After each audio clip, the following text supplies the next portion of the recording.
नमस्कार, जय हिंद। भारत तक देख रहे हैं आप। मैं हूं आयुष। जैसा कि आप जानते हैं कि भारत लंबे समय से रक्षा क्षेत्र को स्वावलंबी बनाने की दिशा में काम कर रहा। भारत अपने 5वीं पीढ़ी के फाइटर जेट्स के विकास में तेजी ला रहा, जिसे हम एमका के नाम से भी जानते हैं। एमका यानी एडवांस मीडियम कॉम्बैक्ट एयरक्राफ्ट। ये जेट भारत के रक्षा इतिहास में एक मील का पत्थर साबित होने वाला है। लेकिन इस पूरी परियोजना में जो सबसे अहम चीज है, इसका इंजन। भारत ने अपने एमका के इंजन के लिए 2025 की समय सीमा तय की है और इसे लेकर भारत की संभावित साझेदारियों की लिस्ट भी तैयार की जा चुकी है। लेकिन यहां जो सबसे चौंकाने वाली बात है वो ये है कि भारत इस लिस्ट में अपने सबसे पुराने मित्र रूस का नाम शामिल नहीं कर रहा। ये वही रूस है जिसने दशकों से भारतीय सेना को आधुनिक हथियार और तकनीक दी और आज भी भारत की सैन्य शक्ति का बड़ा हिस्सा रूसी हथियारों पर आधारित है।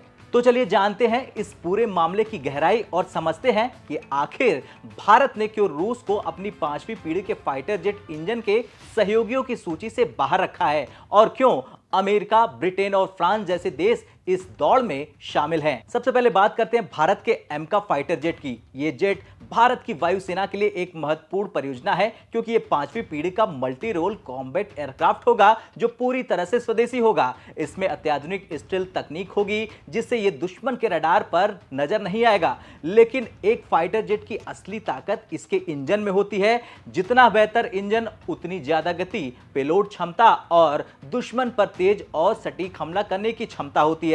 इसलिए एमका के लिए सही इंजन का चुनाव करना भारत के लिए महत्वपूर्ण है। अब सवाल यह आता है कि रूस, जो भारत का सबसे पुराना और बड़ा रक्षा सहयोगी है, वो इस सूची से कैसे बाहर है और क्यों बाहर है। दरअसल रूस का दावा है कि वो भारत को पश्चिमी देशों की तुलना में बेहतर इंजन दे सकता है। रूस ने यह भी कहा है कि वो भारत को 176 केएन थ्रस्ट वाला इंजन उपलब्ध करा सकता है जो कि अमेरिकी F-35 से लाख गुना अच्छा है। लेकिन भारत के एमका फाइटर जेट को 110 केएन थ्रस्ट वाले हल्के इंजन की जरूरत है। रूस के इंजन भले ही ज्यादा ताकतवर हो लेकिन वे भारी होते हैं जो कि भारत की वर्तमान आवश्यकताओं के अनुरूप नहीं है। एमका में 2 इंजन होंगे जिससे इसकी पेलोड क्षमता पहले से ही काफी अधिक होगी। इसलिए भारत को ऐसे इंजन की जरूरत है जो हल्का हो और उसकी पेलोड और स्टील क्षमताओं को प्रभावित न करे।